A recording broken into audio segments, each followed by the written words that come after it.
We are dealing with another day of excessive heat that could be dangerous if you do not take cautions. Meteorologist Tracy Bean is issuing a THV 11 weather impact alert. Tracy, do we need to know as we, oh goodness me, it is hot outside and we just got to cool off some way somehow. That's right. It is going to be a very hot day ahead. If you stepped outside at all, you already know that. You've already felt it. These are our heat index values. We have issued a THV 11 weather impact alert. Started this morning at 10 a.m. and it's going to go all the way through 9 p.m. tonight. We are looking at excessive heat and those heat index values 110 to 115 across the state.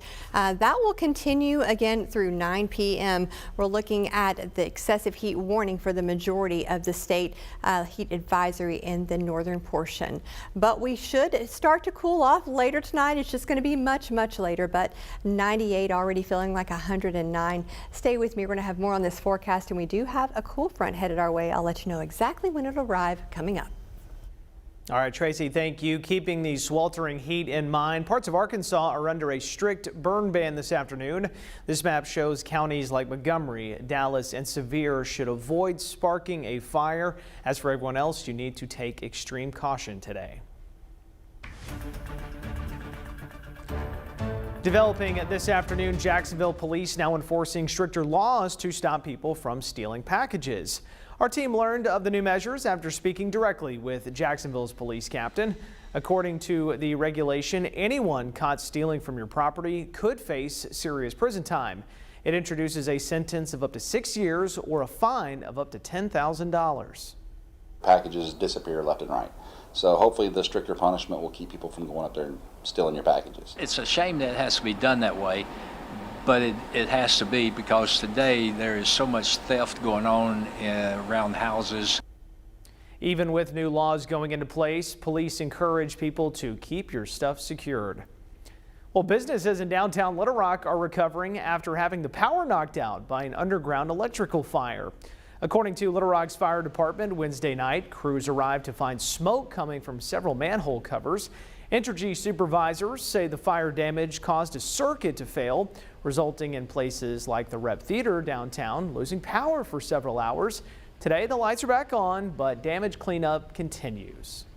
We're having to clean up all the soot and fire that the cable caused and pull out the old cable, and then we got to pull in the new cable, make all the connections back up. Entergy has spent the last few days removing damaged copper cables and ruined equipment. Now, if you're in this area this weekend, just be sure to be careful. Across the state, alarming data is raising concern over the distribution of medical marijuana. Now, according to state law, cardholders can buy 2.5 ounces of marijuana every 2 weeks. With that are new claims that point toward large amounts being sold illegally, something state lawmakers could even be affecting the youth. I mean, that's a real concern for me, though, is, I know I've had kids who have dropped THC vapes in the halls at schools. They've hid them in deodorant containers. That's a real thing. Kids are getting access to it. Now, state leaders say the lack of regulation could be fueling the problem. When compared to the amount of dispensaries statewide, the ACHI claims there's not enough in-person consultation with a licensed professional. In our most viewed story right now on THV11.com, the Little Rock School District Superintendent is stepping down from his role for reasons we still don't know. Just last night, Dr. Jamal Wright shared that he will no longer serve in his position. In a statement, Dr. Wright shares that he is honored to have served on the board and points towards significant changes made during his tenure.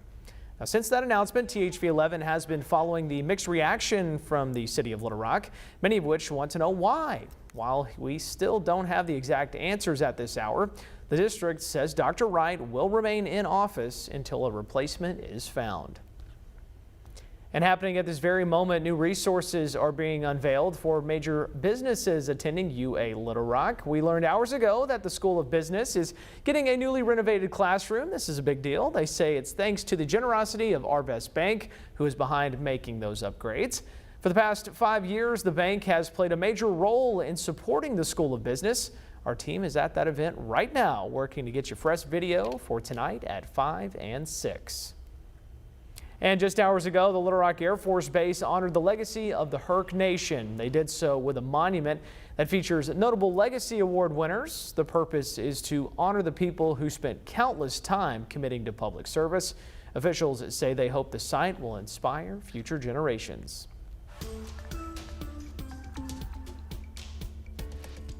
The city of Pine Bluff is sharing plans of how they'll use a new multi-$1,000 grant to address food insecurity.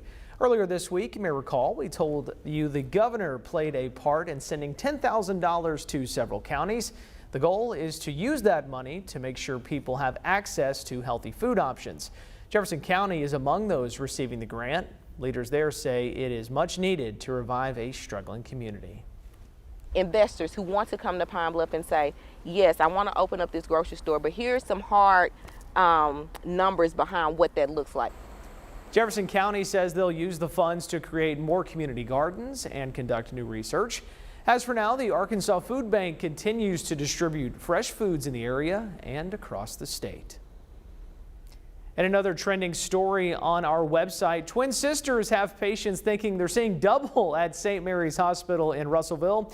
We actually got to sit down with Olivia and London Barnes, who say when they first pursued a nursing career, they had no idea they'd end up in the same unit. Little did they know another set of twins working locally in the same field, Robbie Williams and Rayleigh Haas. After working there for some time, the two say they have gotten used to seeing people's reactions when they come in and on those shifts. If London doesn't get the chance to introduce me, or if she wasn't, the patient's nurse, then I come in and they're like, oh, aren't you tired? Don't you want to go to sleep? And I'm like, oh, actually I just got here. I'm good to go.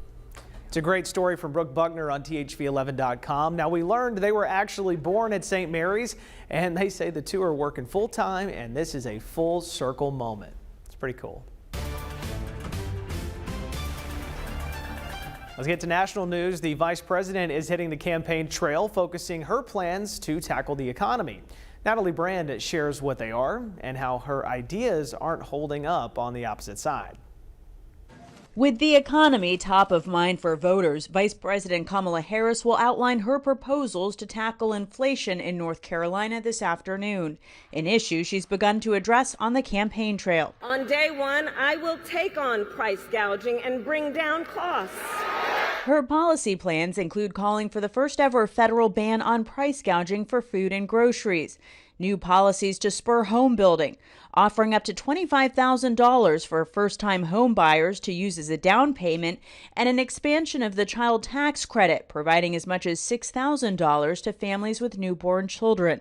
Her proposals would require congressional approval and already face pushback from some Republicans and mixed reviews by economists. Why hasn't she done it? Former President Donald Trump at a news conference Thursday blamed Harris and Democratic legislation for rising costs. She cast a tie-breaking votes that caused record inflation. She cast the votes. She's trying to blame Biden, as you know. So it was Biden, but I'm going to do a better job. But it was her. Trump also released financial disclosures Thursday, revealing that his biggest source of income remains his real estate. The documents also show his stock shares of Trump's Truth Social media company are estimated to be worth around $2.7 billion at the stock's current price. He's also invested between $1 and $5 million in cryptocurrency, and he owes more than $100 million in liabilities from bonds connected to 3 civil court cases he lost in New York. Natalie Brand, CBS News, the White House. Well, coming up, claims of a Social Security breach sounding alarms across the country. We're going to verify what you need to know right after the break.